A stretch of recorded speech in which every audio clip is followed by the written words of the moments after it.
When you combine education, which you provide, with action, there's really nothing you can't accomplish when you put your mind to it. And despite like the evictions, we've had a few evictions, we've had some issues, we've had maintenance, we've had this and that.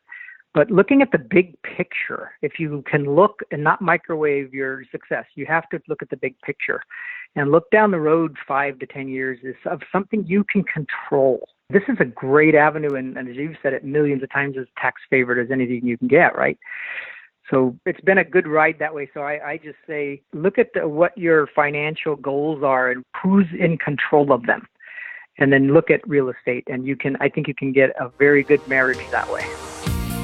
Welcome to the Creating Wealth Show with Jason Hartman. You're about to learn a new slant on investing, some exciting techniques, and fresh new approaches to the world's most historically proven asset class that will enable you to create more wealth and freedom than you ever thought possible. Jason is a genuine self-made multimillionaire who's actually been there and done it. He's a successful investor, lender, developer, and entrepreneur who's owned properties in 11 states, had hundreds of tenants, and been involved in thousands of real estate transactions. This program will help you follow in Jason's footsteps on the road to your financial independence day.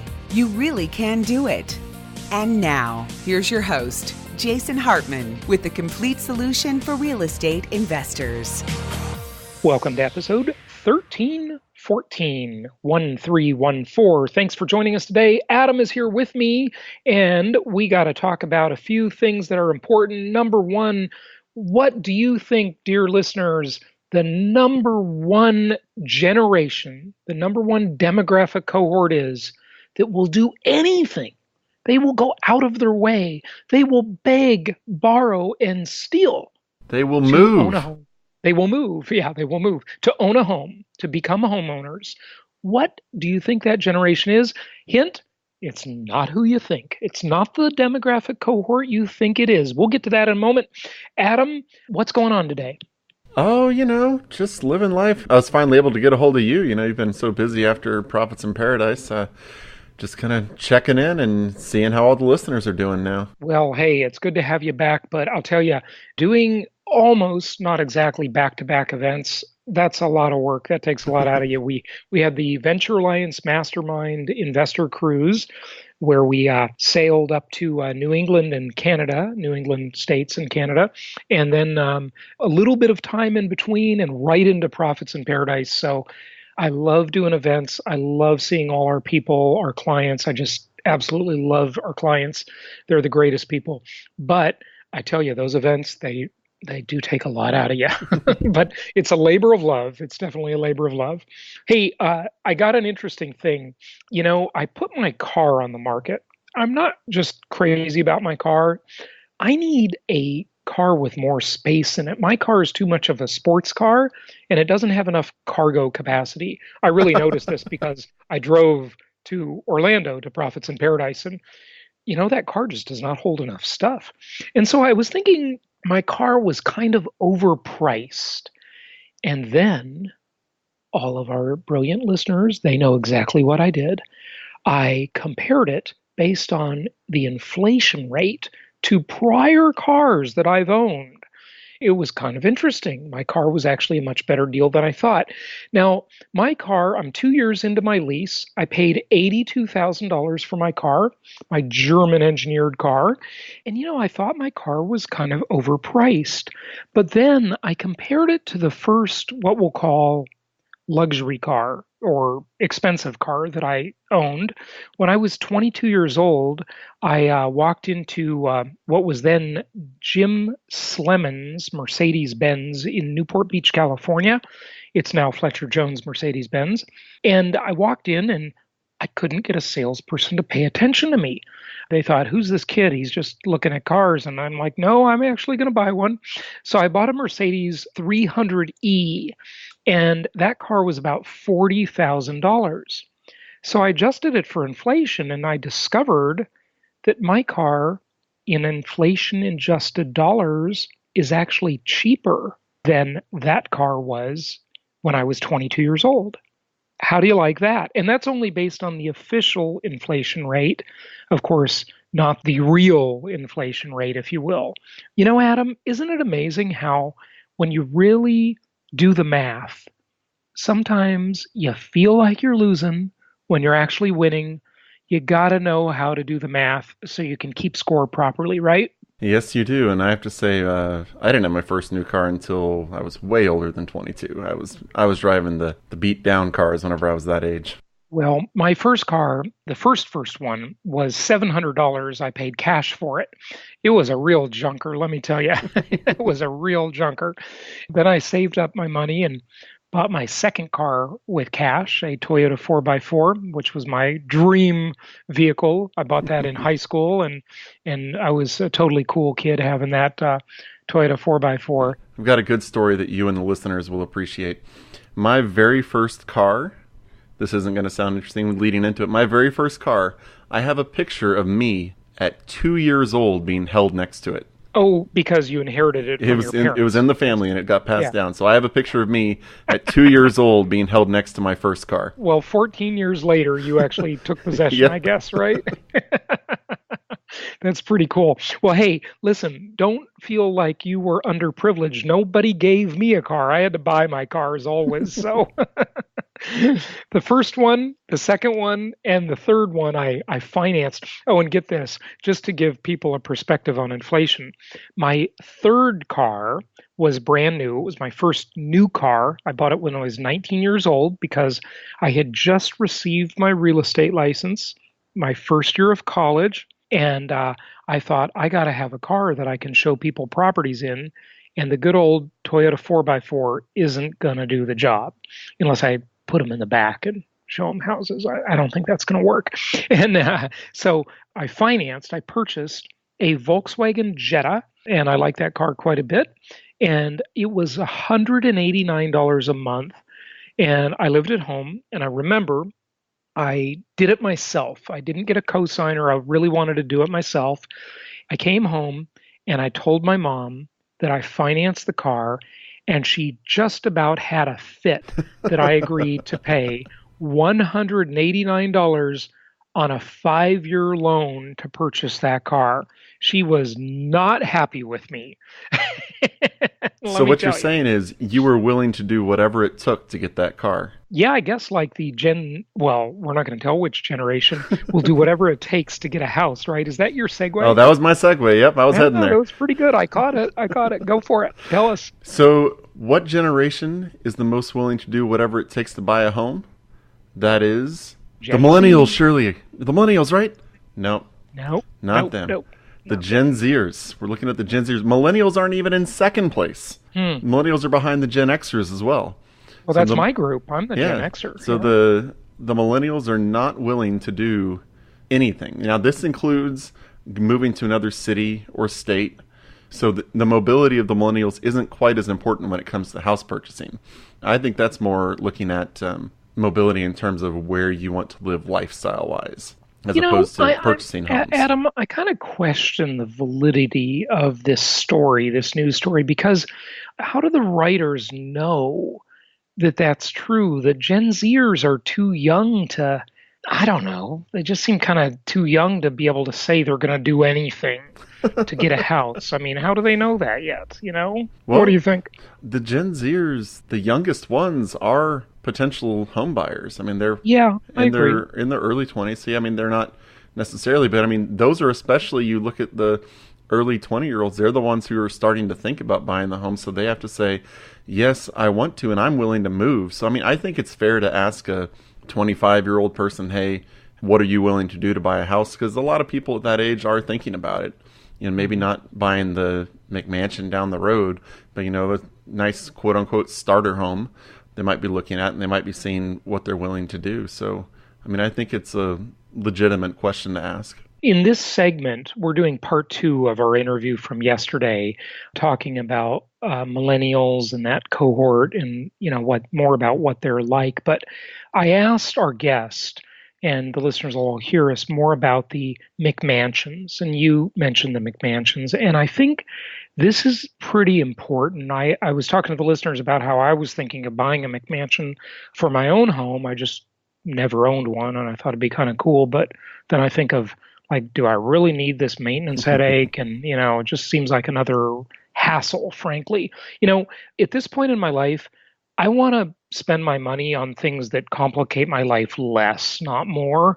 And things that give me another job I'm not super excited about. I want to throw my effort into my business. I like the creativity of business. And, I find that to be more interesting than managing the gardener and the pool man.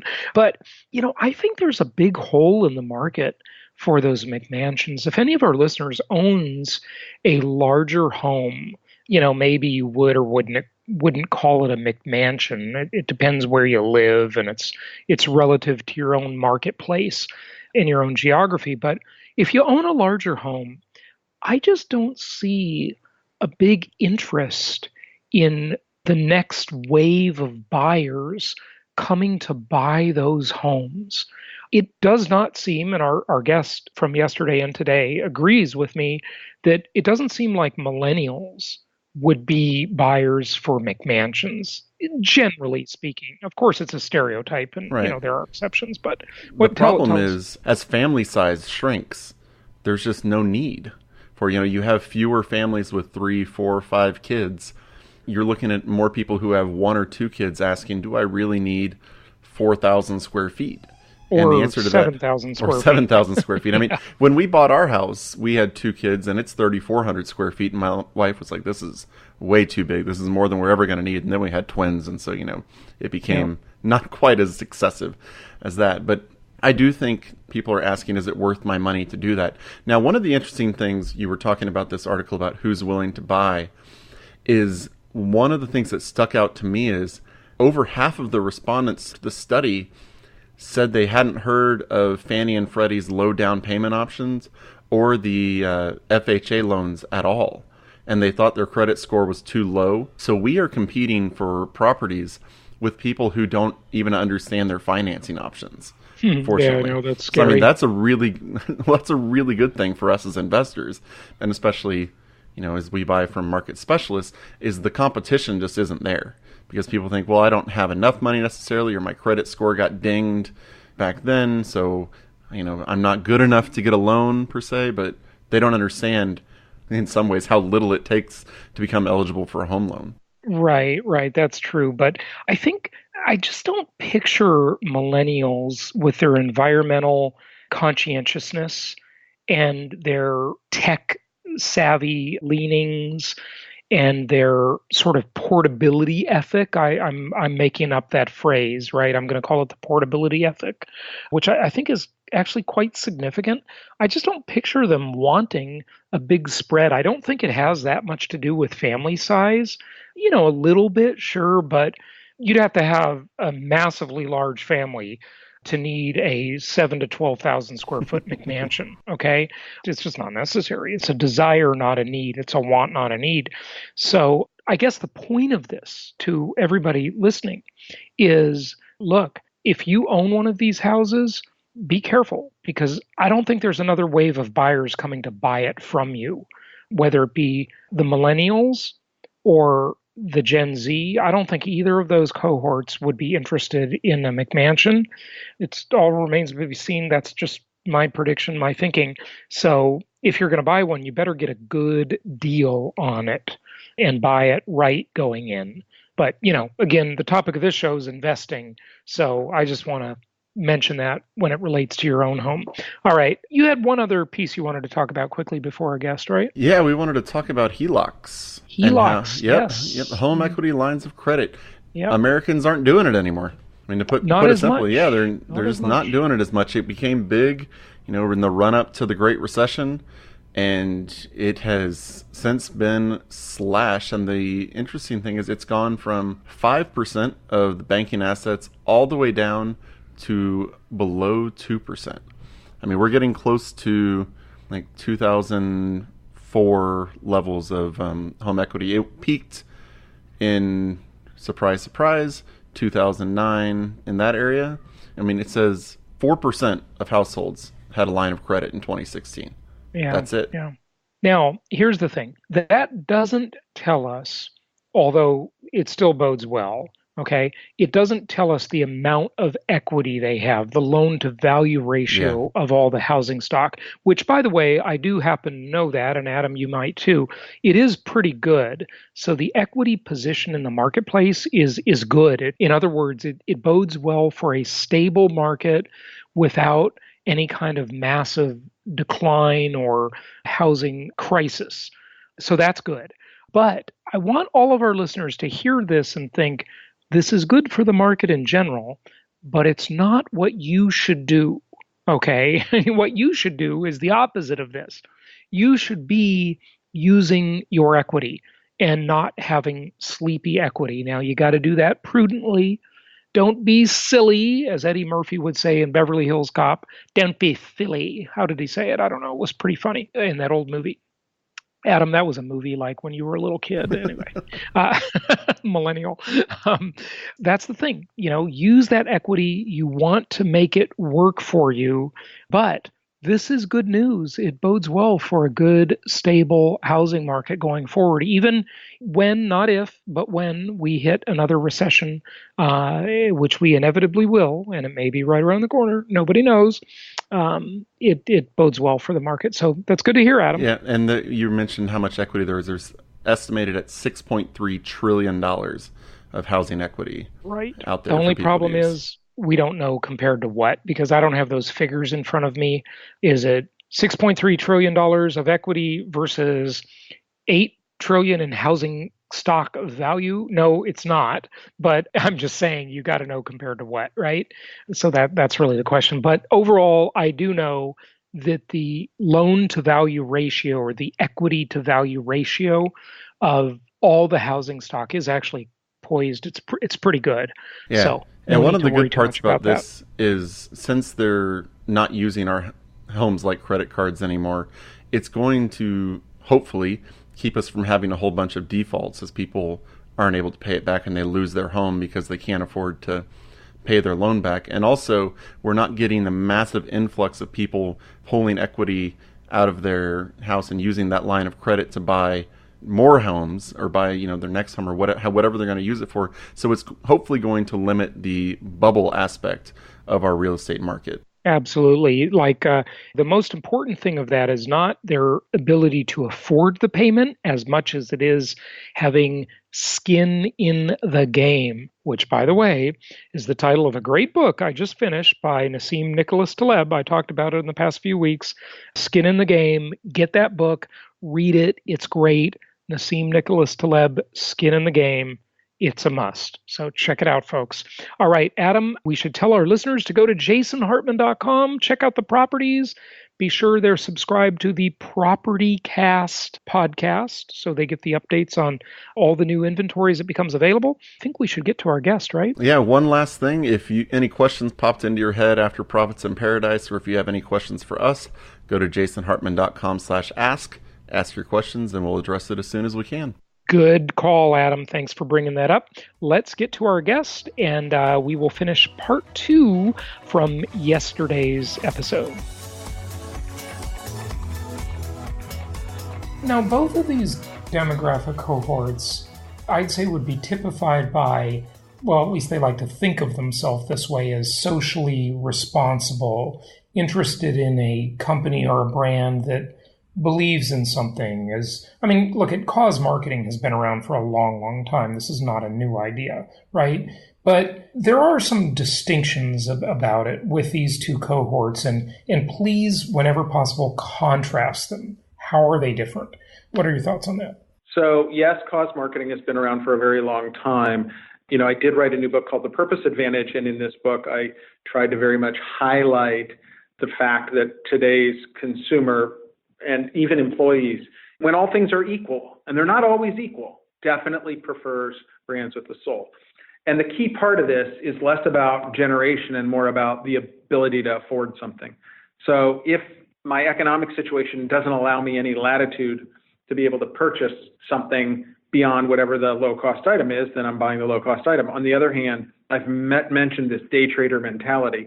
If they're really efficient day traders and I'm making a decent living and I'm 22 or I'm 29 and I have a Gen Zer and I have millennials both in the workforce, who have discretionary income. So then I can be efficient in my trading up and trading down, and I can have a private label choice when private label is the best option for me, and I can have a values-oriented brand when I prefer a values-oriented brand. And so what we're seeing is a profound change in behavior driven by the fact that government, both sides of the aisle, is not governing on any political issue. There's nothing happening. And then organized religion, when I say the word innovation and organized religion, it's not exactly something that goes hand in hand, right? People are like, innovation, organized religion. So we have a purpose white space void. And what we see is brands connecting with people on issues, whether it's Walmart and the letter they sent to Congress, both sides of the aisle, saying, do your job, whether it's Patagonia saying, we have to reimagine our purpose. We're no longer just here to do no harm. We're here to protect and defend. And whether it's Ben & Jerry's on prison reform, company after company is filling this big void. And young people, when they can afford it, are going to spend a small premium for brands that align to their values. Mm-hmm. Okay, good. Good to know. What else would you like people to know as we wrap it up? Maybe a question I haven't asked you, just anything you want to share with our listeners? Sure. I think that the key thing to understand and the mistake that costs people millions of dollars is getting entangled in the myths around millennials and Gen Z. Deal with the hard data, not the myths. These generations are not homogenous cohorts. There are parts of the cohort that are thriving and there are parts of the cohort that are struggling. A lot of that has to do with when they came of age. The discretionary spending today is a significant part of how people express themselves, but often around brands that sort of stand for things that I aspire to support. Mm-hmm. Good stuff. I've got a question for you before you go, but first, give out your website if you would. I'm easily found at jefffromm.com. JEFFFROMM.com. Great. And Jeff, just a final question before you go. One of the interesting things we've seen in the world of housing that I think speaks to sort of the mentality of the population at any given time. One of the economists that I've had on the show many times, Harry Dent, predicted a long time ago a crash in the, what's known as the McMansion housing market, right? These big giant houses that are much more than anyone needs, right? And I'm just sort of wondering, as we see Gen Xers aging, millennials aging, certainly baby boomers aging out of those properties, empty nesters, et cetera, and, moving to simpler properties to maintain. Do you think the millennial generation and then even later Gen Z is going to come and pick up all these big McMansion houses, or are they just kind of their mentality not going to interest them in that kind of housing stock? It's funny you asked the question because I've talked about McMansions in some of the speeches I've given. I don't think the McMansion is going to make a big comeback because today's consumer really wants technology and features, and given a trade-off between size and a well-connected house or a really fancy kitchen, they're going to go for the well-connected house and the really fancy kitchen. So I don't see a major rebound on the oversized 8,000 square foot homes that were built back in the day. Yeah, so they're going to languish on the market is your prediction.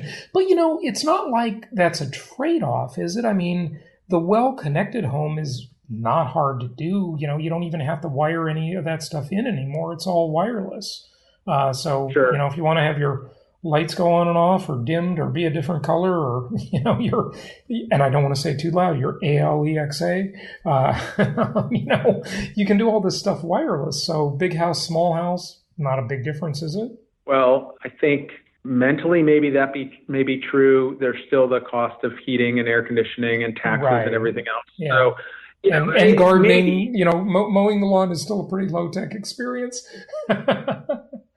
Let me say this. It's not something I see as a high probability thing compared to other things that I think are pretty high on their agenda. Yeah. Are they going to have big families? I mean, they've delayed marriage. They've some marriage has kind of gone out of style in general, but if they're getting married later. No, they're probably not going to generally have big families. Yeah, so they're going to be small families, 1 or 2 kids or maybe no kids, right? Yeah, I don't know how you do 1.8, but it'll be less kids.